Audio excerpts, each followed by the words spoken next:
Apat na letra pero libo-libo ang humuhusga. Nilalayuan, pinandidirihan ng maraming tao na para bang may sakit kaming nakakahawa sa mga ito. Araw-araw binabato ng masasakit na salita na kesyo daw walang ginagawa ang Diyos na tibo at bakla. Madalas pinamumuka ang mga salita ng Diyos. Pinupuna at hinuhusgahan kapag hindi nakadamit na maayos. Kami yung madalas na itinuturing na mga salot dahil sa aming kakaibang galaw at suot. Pinaranas sa matinding galit at puot at ang banderang bahaghari ay unti-unting nilulukot. Tibo, bakla, tomboy, bading, ilan sa mga tago sa puso na pangungutya. Masakit para sa aming pakinggan.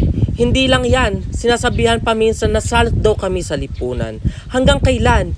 Hanggang kailan ba iyan mapipigilan? Hanggang kailan ba nila mauunawaan na tao rin kami nasasaktan? Pero teka, sa tingin nyo ba ginusto namin maging ganito? Kasi kung tutuusin lang, hindi namin ito kagustuhan. Kasi kusa namin itong naramdaman.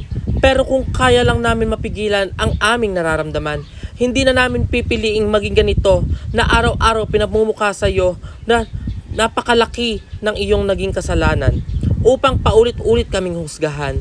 Hindi namin ginusto maging ganito na nakadamit pang babae pero may pusong panlalaki. Tomboy, bakla, bisexual, kami yung mga taong humihingi ng karapatan na kahit kailan ay hindi namin naramdaman. Pero hindi lang kami basta ganito lang.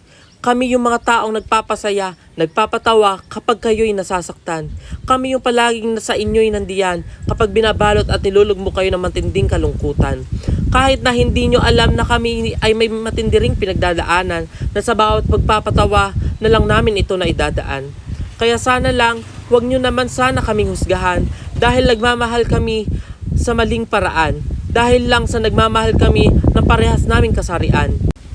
Kung pwede lang namin baguhin at pigilan ng aming nararamdaman, itong damdaming hindi namin maintindihan, pero kung may isang pagkakataon lang kaming babaguhin sa mundo, iyon sana ay hindi na lang kami isinilang na ganito.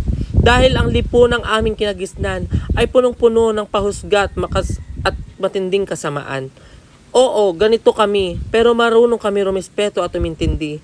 Marunong kaming makilugar at hindi dapat magmalaki.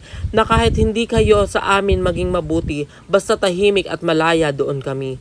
At kahit patuloy nyo manghusgahan ang aming lahi, sisiguraduhin namin na mananatili pa ring matingkad ang kulay at banderang bahaghari.